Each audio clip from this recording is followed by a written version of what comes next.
સ્વામિનારાયણ સાક્ષાત અક્ષર પુરુષોત્તમ સર્વેભ્ય પરમં શાંતિ આનંદમ સુખમર્પયેત. શ્રી સ્વામિનારાયણ ભગવાનની જય. શ્રી અક્ષર પુરુષોત્તમ મહારાજની જય.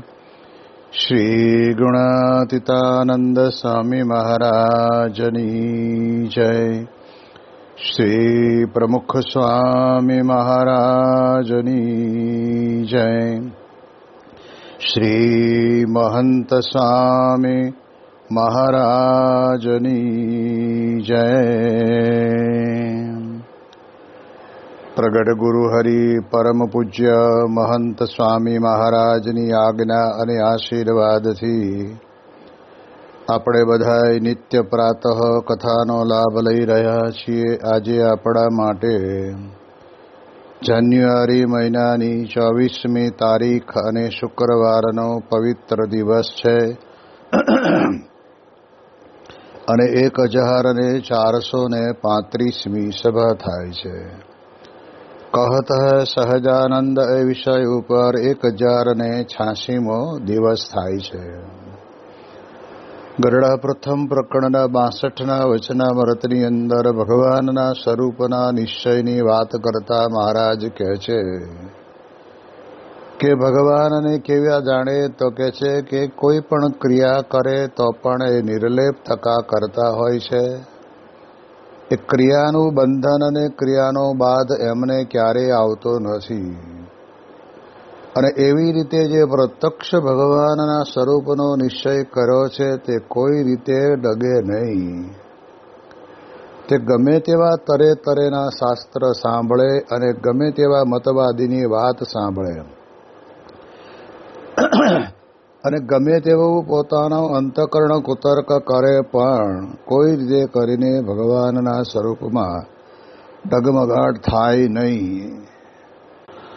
એટલે નિશ્ચય થયા પછી પણ સ્વામી કહે છે કે મોટી તકેદારી પોતાના જીવનની અંદર કઈ પ્રકારની રાખવી એની મહારાજ અહીં આગળ આપણને વાત કરીને કહે છે કે ભગવાનના સ્વરૂપનો નિશ્ચય આ પ્રકારે કર્યા પછી ક્યારેક વિપરીત દેશકાળ થાય અથવા તો પછી પોતાનું મન પણ ડગમગાટ કરે અથવા તો કોઈક પ્રકારના શાસ્ત્રોને વાંચવામાં કે સાંભળવામાં આવે, કોઈક મતવાદી વ્યક્તિ હોય એની વાત કદાચ સાંભળવામાં આવે તો પણ કહેવાય છે કે પોતાને અંતઃકરણની અંદર એ ક્યારેય બુદ્ધિ કુતર્ક કરે નહીં અને ભગવાનના સ્વરૂપની અંદર ડગમગાટ થાય નહીં.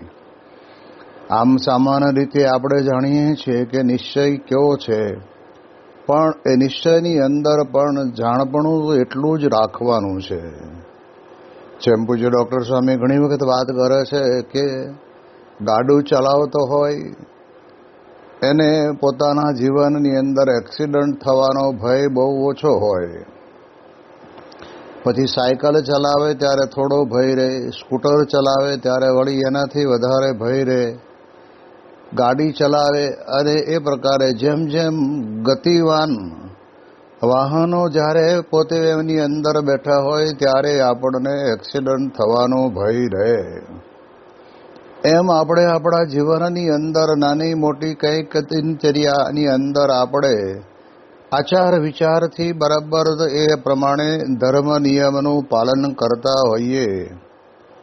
એમાં જાણપણું તો રાખવાનું જ છે, પણ કદાચ કોઈક વખત આપણાથી ન ખાવા જેવી અભક્ષ્ય વસ્તુ ક્યારેક અજાણતાની અંદર ખવાઈ જાય અથવા કોઈકના શબ્દ વડે કરીને કે નાના આ તો બરાબર પરિશુદ્ધ જ છે એમ સમજીને ખાઈ લેવાય તો કહે છે કે ભગવાન કહે છે કે એનું પણ કંઈક પ્રાયશ્ચિત કરવું હોય તો કરી શકાય અને પ્રાયશ્ચિતે કરીને પછી શુદ્ધ પણ થઈ જવાય. પણ કહે છે કે જેમ વિમાન ચલાવનારાને બહુ જ ધ્યાન રાખવું પડે કારણ કે આકાશની અંદર હવામાં ઉડતું વિમાન, એને તો ત્યાંનું વાતાવરણ કેવી પ્રકારનું છે એનું ધ્યાન રાખીને એ પ્રકારે ચલાવવું પડે. અને એક્સિડન્ટ થાય તો એમાં કોઈ બચે નહીં, એ પણ એક વાત વાસ્તવિક છે. એટલે એવી રીતે આપણે પણ જીવનની અંદર ભગવાનના સ્વરૂપનો નિશ્ચય કર્યો હોય એમાં બહુ ધ્યાન રાખવું પડે. કારણ કે આપણે તો કેવું છે કે સાંભળવાની પ્રકૃતિ હોય, કોઈક વ્યક્તિ બોલે ચાલે કરીને એ વાણી વિલાસની અંદર માણસને રંજીત કરી દેતા હોય, પણ ક્યાંક પોતે પોતાનું મતનું સ્થાપન કરવા માટે થઈને એ હાસ્યરસની છોડો ઉછાળીને માણસને તે વખતના સમયની અંદર ભગવાનના માર્ગને વિશેથી પાડી દે. ભગવાનનો માર્ગ એટલે આ ભગવાનના સ્વરૂપનો નિશ્ચય, જેની અંદર આપણે સમજી જ લેવાનું છે કે ભગવાનને ક્યારેય કાળ જેવા, કર્મ જેવા, સ્વભાવ જેવા, પુરુષ જેવા એ ક્યારેય કોઈ પણ પ્રકારે ભગવાનની તુલના એમની સાથે કરવાની હોય જ નહીં. એ તો એનાથી પર છે. જેમ આપણા ઉપનિષદોની અંદર પણ કહેવામાં આવ્યું છે ને કે અક્ષરાત પરતરઃ પરઃ, જીવ ઈશ્વર માયા બ્રહ્મ અને પરબ્રહ્મ માયાથી પર બ્રહ્મ છે. અને બ્રહ્મ છે એ સમગ્ર સૃષ્ટિના નિયંતાપણાનું કામ કરે છે. અને એ અક્ષર બ્રહ્મ થી પર પુરુષોત્તમ નારાયણ છે.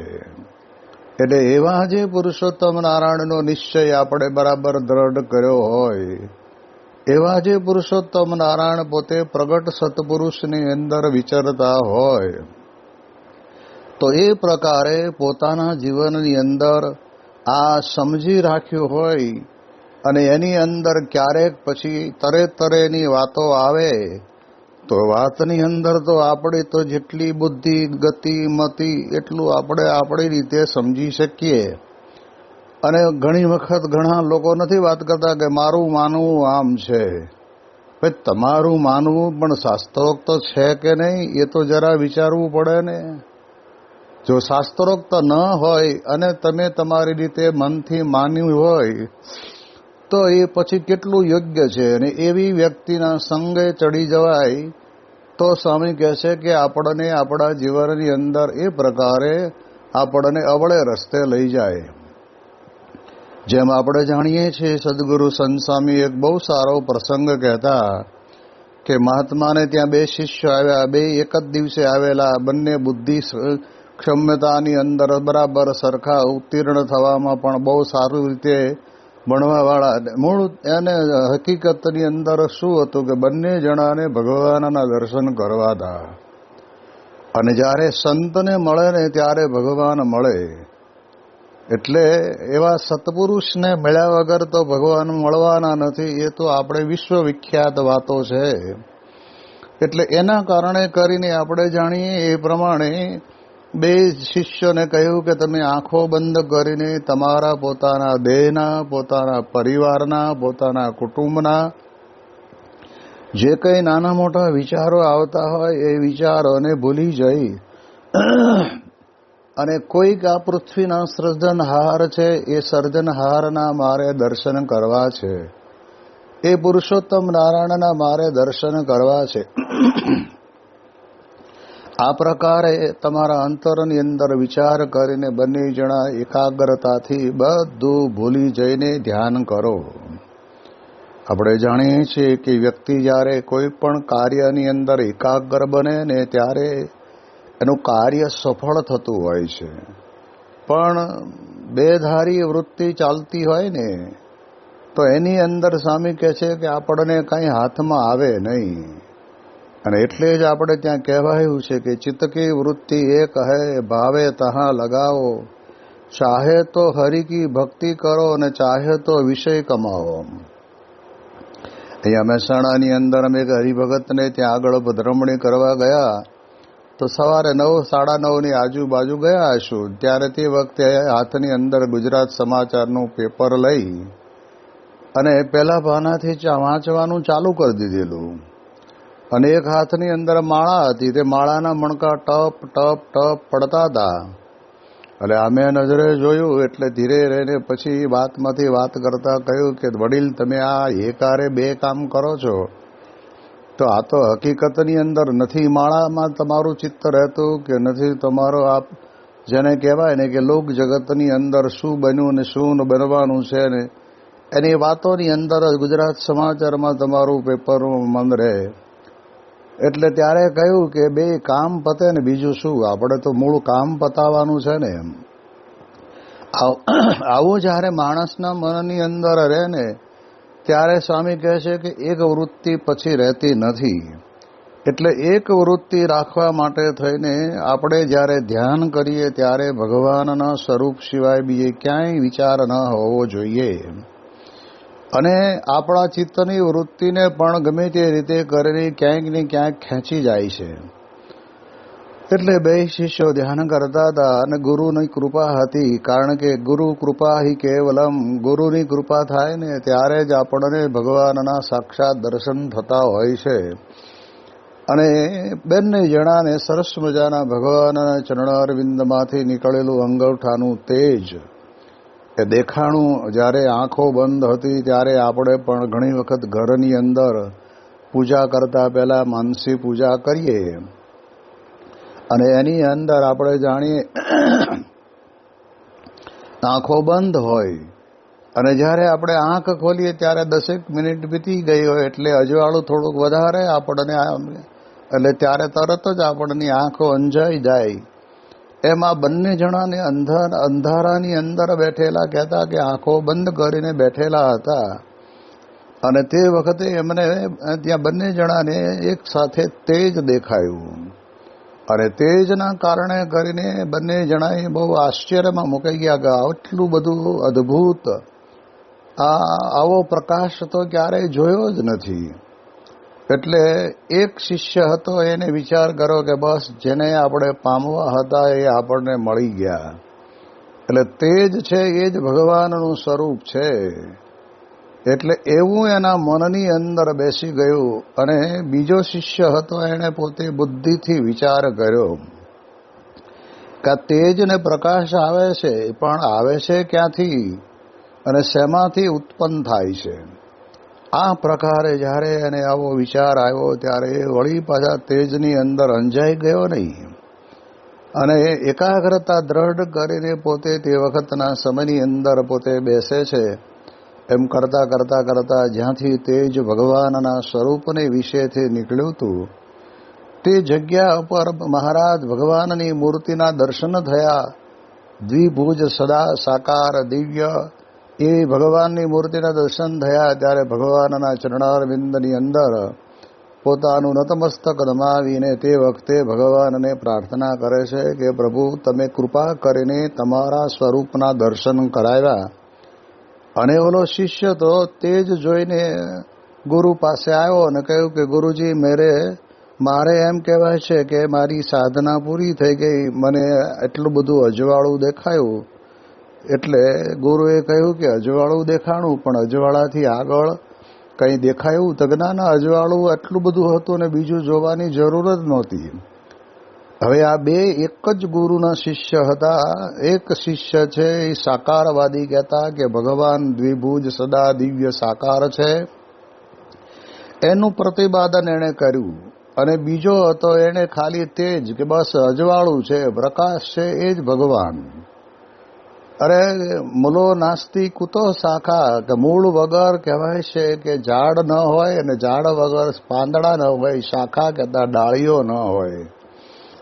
એમ સ્વામી કહે છે કે તેજ નીકળે પણ તેજનું મૂળ ઉત્પન્ન થવાનું સ્થાન, ઉદ્ભવ થવાનું સ્થાન તો હોય ને.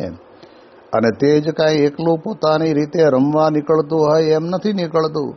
એ તો મૂળ સ્વરૂપને વિશેથી જ ભગવાન કૃપા કરે ને ત્યારે જ તેજ બહારું નીકળે છે. બાકી તો ભગવાન આપણા જેવા બનીને આપણી વચ્ચે રહે છે એટલે આપણને એમ લાગે કે આમાં તર્ક વિતર્ક થાય. તો આવી પ્રકારનો વ્યક્તિ જ્યારે એને મળી જાય ને ત્યારે તે વખતના સમયની અંદર પછી અંતઃકરણની અંદર, અંતઃકરણ કહેતા મન, બુદ્ધિ, ચિત્ત અને અહંકાર, એ ચારની અંદર અને મન ને બુદ્ધિ તો જબરજસ્ત એ તર્ક વિતર્ક કરવા વાળા છે. મન ઘાટ સંકલ્પ કરે અને બુદ્ધિ તર્ક વિતર્ક કરે કે આવું તે હોય એમ સમજીને તે વખતના સમયની અંદર આ અંતઃકરણની અંદર કુતર્ક કરે તો પણ જો ભગવાનના સ્વરૂપનો નિશ્ચય થઈ ગયો છે તો એ નિશ્ચયની અંદર લેશ માત્ર પોતાનું મન તર્ક કરે તો પણ એની અંદર એ પોતે ડગમગે નહીં. હવે આ તો આપણે જાણીએ છીએ કે સામાન્ય વસ્તુ નથી. આમ જોવા જઈએ તો આ એક જ નિશ્ચય વડે કરીને જ વ્યક્તિના જીવનની અંદર આધ્યાત્મિક માર્ગમાં મોટપ છે. જેમાં બ્રહ્મ સ્વરૂપ શાસ્ત્રીજી મહારાજને ભગતજી મહારાજ થકી અક્ષર બ્રહ્મ અને પુરુષોત્તમની જે વાત સમજાણી એ સમજ્યા પછી એમણે મનની અંદર ક્લિયર જ હતું કે બસ અક્ષરરૂપ બન્યા વગર પુરુષોત્તમ નારાયણની ભક્તિનો અધિકાર પ્રાપ્ત થતો નથી. લોયાનું 7મું વચનામૃત છે. લોયાના 12ના વચનામૃતમાં કહ્યું છે, પ્રથમના 71ના વચનામૃતમાં વાત કરી છે. આ બધી વાતો લખેલી છે શાસ્ત્રોની અંદર. પણ ગુણાતીત ગુરુ મળ્યા એટલે એમણે મનમાં નક્કી કરી નાખ્યું. પછી તો કેવી કેવી પ્રકારના એમના ઉપર આ પ્રમાણે કહેવાય છે કે વિઘ્નોની હારમાળો આવવા માંડી. તો દેહ ભાવની અંદર જો હોય ને એટલે કહેતા કે અક્ષર રૂપ બન્યા વગર પુરુષોત્તમ નારાયણની ભક્તિનો અધિકાર નથી મળતો. એટલે અક્ષર રૂપ એટલે દેહ ભાવથી પર થઈને આત્મા રૂપે અક્ષર બ્રહ્મ રૂપે પોતે વર્તે.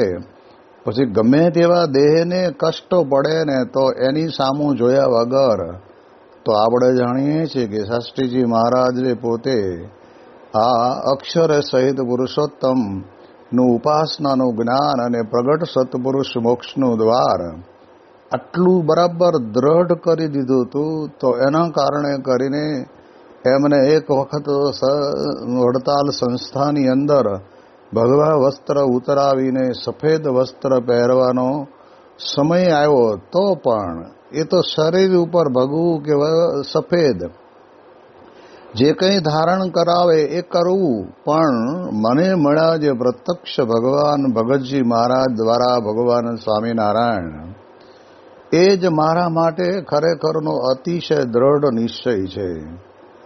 ગોરધનદાસ કોઠારીના ભત્રીજા ગિરધરદાસ કોઠારીને પણ આ પ્રમાણે કહેવાય છે કે ભગતજી મહારાજ થકી નિશ્ચય થયો અને મહારાજે 2 વખત દર્શન આપીને કહ્યું કે હું અત્યારે વર્તમાન કાલે પ્રગટ સત્પુરુષ કહેતા સંતને વિશે હું વિચારું છું. અને સંત માટે તો એવું નથી કે ભગવું પહેરે એ જ સંત, પણ એના અંતરની અંદર રહેલા સંતના ગુણ છે ને એ ગુણે કરીને સંત કહેવાય છે. પછી ત્યાગી હોય કે ગ્રહસ્થ હોય. તો એ ભગતજી મહારાજની વાતો સાંભળતા એમને અંતરની અંદર એવી દ્રઢતા થઈ ગઈ. તો હાલતા ચાલતા ખાતા પીતા દરેક ક્રિયાની અંદર ભગતજીમય બની ગયા. અને એમને પણ કહેવાય છે કે તે વખતે આવું હતું એટલે એમને છેક છપૈયા મૂકી દીધા, આ બાજુ ખાનદેશમાં મૂકી દીધા. પણ એમને જે પાકો નિશ્ચય થયેલો હતો અક્ષર અને પુરુષોત્તમના શુદ્ધ જ્ઞાનનો અને ગુણાતીત સત્પુરુષનો એનો જ મહિમા ગાતા અને એમાં જે પોતે રંગ રાચેલા રહેતા હતા. તો સ્વામી કહે છે કે આપણે સમજવાનું એમ ગમે તેવું શારીરિક વિઘ્ન આવે મનની અંદર તે વખતે તો સ્વામી કહે છે જો અક્ષર બ્રહ્મ રૂપ બનવું એ સિદ્ધાંત સાચો ન હોય તો પછી તે વખતના સમયની અંદર એમને મનની અંદર એમ થાય કે આ દેહ ભાવ હોય ને તો સ્વામી કહે છે કે વિચાર બીજો થઈ જાય. અને ત્યારે ગોરધનદાસ કોઠારીએ કહ્યું કે યજ્ઞ પુરુષદાસને કે શાસ્ત્રીજી મહારાજને કે તમારામાં એવા બધા ગુણો છે કે વડતાલની અંદર હાથીની અંબાડી ઉપર તમારે બેસાડીને આ પ્રમાણે નગરયાત્રા કાઢે તો પણ ઓછું છે. સ્ત્રી અને ધનના ત્યાગની અંદર તમે નંબર 1 છો. આ બધી વાતો કરતા હતા. અને પણ એટલું કહ્યું કે આ બધું તમે કરો છો એની અંદર તમે આ જે અક્ષર અને સહિત પુરુષોત્તમની વાતો કરો છો અને ભગતજી સત્પુરુષ મોક્ષનું દ્વાર છે એ બધી વાતો બંધ કરી દો તો તમારું કહે છે કે આવું સન્માન થાય. અને ત્યારે શાસ્ત્રીજી મહારાજ પોતે બોલ્યા કે આ પ્રમાણે ભગવાનની ઈચ્છા હોય એમ જ થવાનું છે. અને સ્વાગત અને સન્માન તો બધા કદાચ થાય તો દેહના થવાના છે, પણ સ્વામી કહે છે કે આ પ્રમાણે અક્ષર રૂપ બનીને પુરુષોત્તમની ભક્તિ કરવી એવું એમના જીવનની અંદર દ્રઢ હતું. તો એ વખતના સમયની અંદર શાસ્ત્રીજી મહારાજ કહે કે ક્રિયાના કરતા આપણે બનીને બેસીએ તો આપણને પ્રશ્ન છે ને.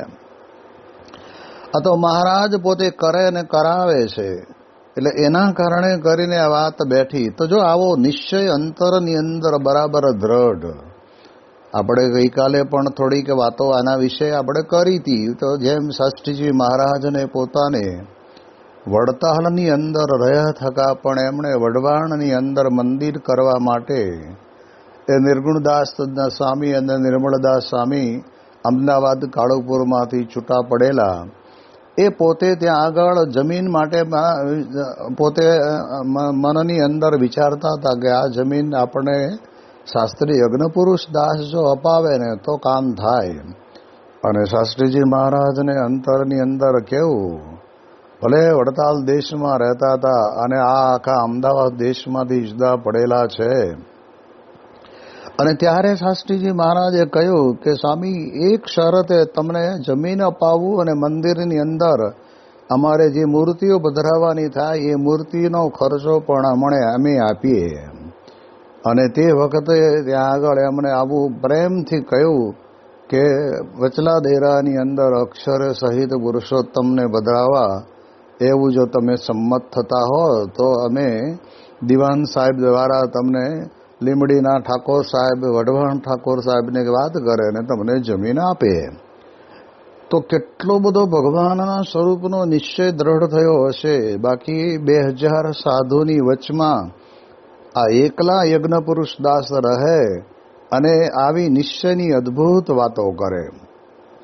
અને હરિભક્તો જે પણ એ પ્રમાણે ગુણાતીત બચ્ચા જેને કહેવાય ને કે સિંહ બચ્ચા હોય એ બધા બેસીને વાતો સાંભળતા અને દરેકને આ વાત બરાબર દ્રઢ બેસાડી દીધી હતી.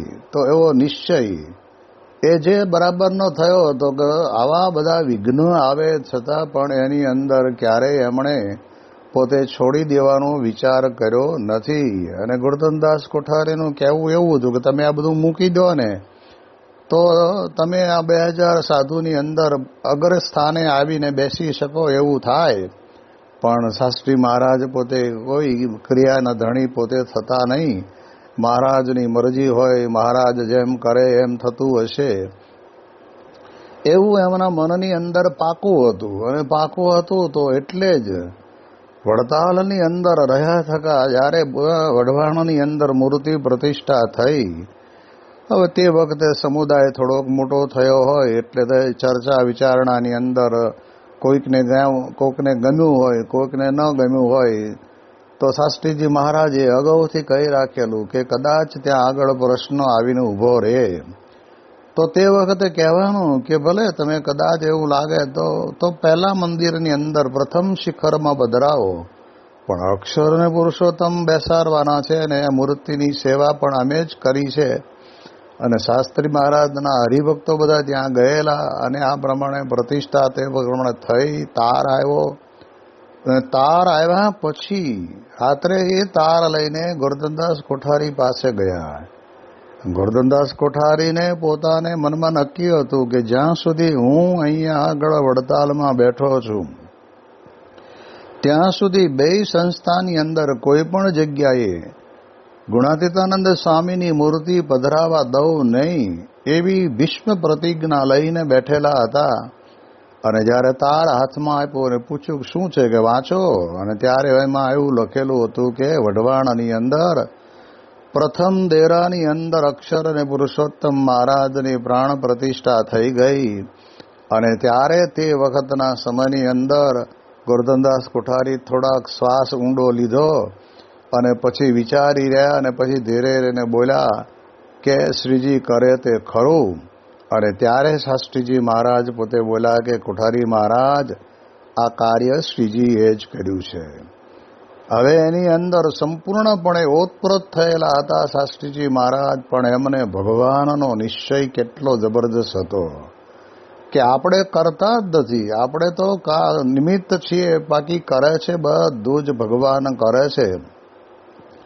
આટલી બધી જબરજસ્ત અંતરની અંદર દ્રઢ નિષ્ઠા હતી.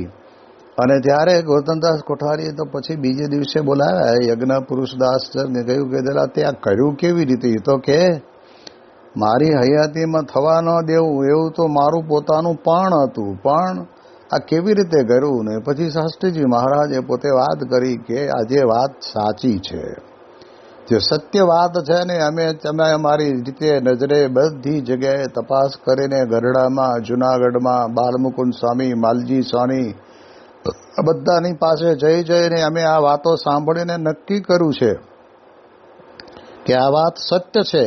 તો સત્ય વાત અને આવી રીતે કહેવાય છે કે વિશ્વની અંદર, વિશ્વમાં ફલક ઉપર મૂકી દેવી અને દરેકને આનો મહિમા સમજાય, જ્ઞાન થાય. અને એટલે શાસ્ત્રીજી મહારાજ પોતે પોતાના જીવનની અંદર આ પ્રમાણે પોતે ભગવાનના સ્વરૂપના નિશ્ચયમાં અડગ રહેતા હતા. બીજી વાત આવે કે જ્યારે વિરોધીઓએ પોતે ખીચડીમાં ઝેર નાખીને મારવાનો પ્રયત્ન કર્યો, અને ખીચડી આવી ખરી પણ પત્તરમાં, પહેલેથી અમને કહેવામાં પણ આવ્યું હતું કે તમે આજે ચોકે જમવા જતા નહીં ને પારણા કરવા જતા નહીં, અમે અહીંથી હરિકૃષ્ણ મહારાજના થાળનો પારણાની ખીચડીને દહીં મોકલશું, કારણ કે ત્યાં તો બધી પ્રકારનું ડામાડોળ વાતાવરણ છે અને એની અંદર તમને મારી નાખવાના પેંતરા રચે છે. આવું જાણ્યું, કહેવામાં આવ્યું, સમાચાર પાકા હતા. અને છતાંય શાસ્ત્રીજી મહારાજને ભગવાનની વિશે કેવો નિશ્ચય હતો. તો એ ચોકાની અંદર ગયા જમવા, અને જમ્યા પછી તે વખતના સમયની અંદર ત્યાં આગળ ખીચડી મોઢામાં મૂકી એક કોળિયો લીધો કે ભાઈ પ્રસાદનો અનાદર ન કરાય, પણ એમાં કાતિલ ઝેર નહોતું. એટલે એના કારણે કરીને તે વખતે શાસ્ત્રીજી મહારાજ પછી ત્યાંથી ઊભા થઈ ગયા. અને શરીરની અંદર, આ તો પંચભૂતનું ધરેલું શરીર કહેવાય, અને એની અંદર જ્યારે આવું ઝેર આવે ત્યારે તો માણસને ચક્કર આવવા જ માંડે. પણ શાસ્ત્રીજી મહારાજ પોતે ત્યાં પત્તર ધોઈ અને 2 જણાનો હાથ પકડીને પોતાના આસને આવ્યા. હરિભક્તોને ખબર પડી ગઈ કે સ્વામીને આ પ્રમાણે ઝેર આપવામાં આવ્યું છે. એટલે બધાએ કહ્યું કે સ્વામી, થોડી વારમાં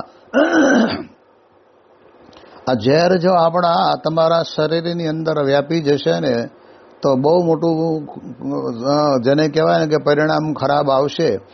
અને તે વખતે બ્રહ્મચારી પાસેથી એ વખતના સમયની અંદર ઘીને સાકર લાવીને સ્વામીને પોતે જમાડી બધા ચિંતા કરતા હતા. ત્યારે શાસ્ત્રીજી મહારાજે ધીરે ધીરે કહ્યું કે શું તમે બધા ચિંતા કરો છો? મીરાબાઈને ભગવાનનો કેવો નિશ્ચય હતો.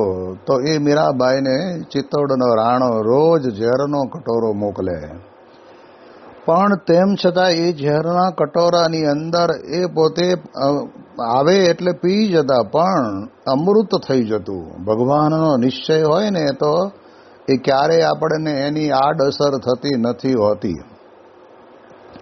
એટલે તમે ચિંતા ન કરતા. મીરાને તો કૃષ્ણ ભગવાનનો નિશ્ચય હતો, તો એને કાંઈ નથી થયું. તો આપણને તો સાક્ષાત પરબ્રહ્મ પુરુષોત્તમ નારાયણ ભગવાન સ્વામિનારાયણ ભગતજી મહારાજ દ્વારા આપણને મળ્યા છે, તો આપણને શું થવાનું? માટે તમે બધા બેસો અને કથા સાંભળો. અને શાસ્ત્રીજી મહારાજે તે વખતના સમયની અંદર ભરપૂર પેટ ભરીને કથા વાર્તાનો લાભ બધાને આપ્યો, અને કાંઈ થયું નહીં. તો આનું કારણ શું છે? કે અમને ભગવાનનો નિશ્ચય છે. એ નિશ્ચયની અંદર, નહીતર તો એમ થાય કે આ મૂકવાનું પડતું, આપણે આ નકામું મરવાના ધંધા કરવા, આ લોકો આપણી પાછળ પડી ગયા છે એટલે આપણે કંઈક ને કંઈક દેવ હેરાન કરશે. એટલે એમ બુદ્ધિની અંદર, મનની અંદર તર્ક વિતર્ક આવે, અને એના કારણે કરીને પછી આ સાચી વાતને મૂકી દેવાનો વિચાર તો પણ થઈ જાય. પણ આપણે જાણીએ એ પ્રમાણે શાસ્ત્રીજી મહારાજને પોતાના જીવનની અંદર આવો લેશ માત્ર વિચાર આવ્યો નથી. અને પૂનમના દિવસે તો સલગતી ચૂલોની અંદર પકડીને નાખી દેવાના પેતરા રચેલા હતા.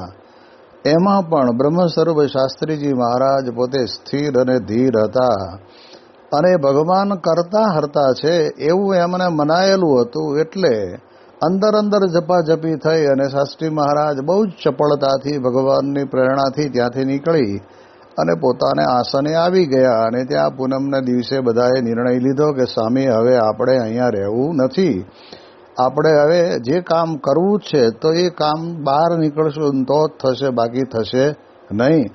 આવી અદ્ભુત નિશ્ચયની વિશેષ વાતો આપણે આવતીકાલે કરીશું. શ્રી સ્વામિનારાયણ ભગવાનની જય.